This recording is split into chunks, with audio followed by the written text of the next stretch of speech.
എന്നാണ് എനിക്കിപ്പോൾ തോന്നുന്നത്. ചെറിയ കാര്യങ്ങൾക്ക് ഒരാൾ നല്ല രീതിയിൽ ഇമോഷണലി ബ്രേക്ക് ഡൗൺ ആവുന്നുണ്ട്. പിന്നെ അതിൻ്റെ പേരിൽ അനുവും ഗിസേലും തമ്മിൽ കിച്ചണിൽ വെച്ച് കുറച്ച് ചായ ഇടുന്നതുമായിട്ട് ബന്ധപ്പെട്ട് കുറച്ച് കശപിശ വന്നിരുന്നു. പിന്നെ അതുകൂടാതെ ഇനിയൊരു ഗെയിം അല്ലെങ്കിൽ ഒരു ടാസ്കും കൂടെ കൊടുക്കുന്നുണ്ട് കേട്ടോ. അപ്പം ഓൾറെഡി ഇന്നലെ എന്ത് വന്നിട്ടുണ്ട്, നോമിനേഷൻ ലിസ്റ്റൊക്കെ വന്നിട്ടുണ്ട്.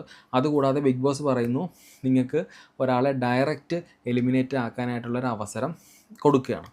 അപ്പോൾ അങ്ങനെ ആ ഒരു അവസരം കിട്ടണം എന്നുണ്ടെങ്കിൽ ഒരു ടാസ്ക് അവർ പറയുന്നുണ്ട്. അതായത് ബിഗ് ബോസ് ഹൗസിൽ നിൽക്കാൻ യോഗ്യരല്ലാത്തവരുടെ പേര് പറയാൻ, ഒരു 4 പേരുടെ പേര് പറയാനായിട്ട് ബിഗ് ബോസ് പറയുന്നു. അപ്പോൾ അതിൽ നിന്നും തിരഞ്ഞെടുക്കുന്ന ആൾക്കാർക്ക് ഒരു ടാസ്ക് കൊടുക്കുന്നു. അപ്പോൾ ആ ടാസ്കിൽ പരാജയപ്പെട്ട് കഴിഞ്ഞാൽ അവരെ ഡയറക്റ്റായിട്ട് എലിമിനേറ്റ് ചെയ്യാൻ പറ്റുമെന്നാണ് ബിഗ് ബോസ് പറയുന്നത്.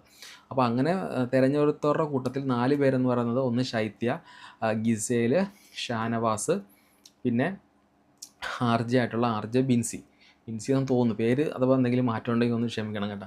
അപ്പോൾ ഇവരെയാണ് ഏറ്റവും കൂടുതൽ വോട്ട് ലഭിച്ചിരിക്കുന്നത്. അപ്പോൾ ടാസ്ക് ഇതാണ്, ഇവർക്ക് ഉറങ്ങാനായിട്ടുള്ള പറ്റത്തില്ല. ഇവർ ഹൗസിന് പുറത്തായിരിക്കണം വിശ്രമിക്കേണ്ടത്. അവിടെ ഒരു കട്ടിലിട്ടിട്ടുണ്ട്. അപ്പോൾ ആ കട്ടിലിൽ വേണമെങ്കിൽ കിടക്കാം, അല്ലെങ്കിൽ അതിൻ്റെ ഏത് പരിസരങ്ങളിലൊക്കെ കിടക്കാം. അപ്പോൾ കിടന്ന് കഴിഞ്ഞാൽ, ഒരു ഉറങ്ങിപ്പോയി കഴിഞ്ഞാൽ ഈ കട്ടിൽ ഉൾപ്പെടെ ചുമന്ന് ഒരു പോയിൻ്റുണ്ട്, പറയുന്നൊരു പോയിൻ്റുണ്ട്. ആ പോയിന്റിൽ കൊണ്ട് അവരെ കിടത്തുന്നത് വരെ അവർ എഴുന്നേറ്റിട്ടില്ല എന്നുണ്ടെങ്കിൽ അവരെ ഔട്ടാകാൻ, ഡയറക്റ്റായിട്ട് ഔട്ടാകും ഒരു ചാൻസ് ഉണ്ട്. അപ്പോൾ അങ്ങനെ ഒരു ടാസ്ക്കാണ് ഇപ്പോൾ കൊടുത്തിരിക്കുന്നത്. അപ്പോൾ അത് കുറച്ച് ആൾക്കാർ അന്നേരം വന്നിട്ട് ഹൗസിന് വെളിയിലിരിപ്പുണ്ട്. ആ വെളിയിലിരിക്കുന്നവരാണ് ഈ പറഞ്ഞ 4 ടീമെന്ന് പറയുന്നത്. അപ്പോൾ ഏകദേശം ഒരു ഇന്നത്തെ എപ്പിസോഡിൽ പ്രധാനമായിട്ടുള്ള സംഭവങ്ങളൊക്കെ ഇതാണ് നടന്നിട്ടുള്ളത്. പിന്നെ ഞാൻ പറഞ്ഞല്ലോ, പർപ്പസ്ഫുള്ളി ഒരു എന്തെങ്കിലും ക്രിയേറ്റ് ചെയ്ത് വഴക്കുണ്ടാക്കുന്ന ഒരു ഇതായിട്ടാണ് എനിക്ക് തോന്നിയത്. പിന്നെ പല കണ്ടസ്റ്റൻറ്റും ഇപ്പോഴും അവരുടെ യഥാർത്ഥ ക്യാരക്ടറൊന്നും വെളിയിൽ വന്നിട്ടില്ല. ആ 2 ദിവസം വരെ ആയുള്ളൂ തുടങ്ങിയിട്ട്. ഇപ്പോൾ നമ്മുടെ ഇൻ്റർവ്യൂവിലൊക്കെ ഭയങ്കര ഫയറായിട്ട് നിന്നിരുന്ന ശാരികയുടെ ഒന്നും ഒരു അനക്കം പോലും ഒരു എപ്പിസോഡിൽ ഈ ഒരു എപ്പിസോഡിലൊന്നും നമ്മൾ കണ്ടിട്ടില്ല. അപ്പം എനിക്ക് ശാരികയുടെ ഒരു കേസ് പറയുന്നുള്ളത്, പുള്ളിക്കാരി ഇൻ്റർവ്യൂ വൈറലാകാൻ വേണ്ടിയിട്ടുള്ള ആ ഒരു പബ്ലിസിറ്റി മാത്രമേ ഉണ്ടായിരുന്നുള്ളൂ. ആളുടെ റിയൽ ക്യാരക്ടർ അതൊന്നും അല്ല എന്നാണ് എനിക്ക് പേഴ്സണലി ഫീൽ ചെയ്തിരിക്കുന്നത്. അപ്പം ഒരുപാട് കണ്ടസ്റ്റൻ്റ് അവരുടെ റിയൽ ക്യാരക്ടർ വരാനായിട്ടുണ്ട്.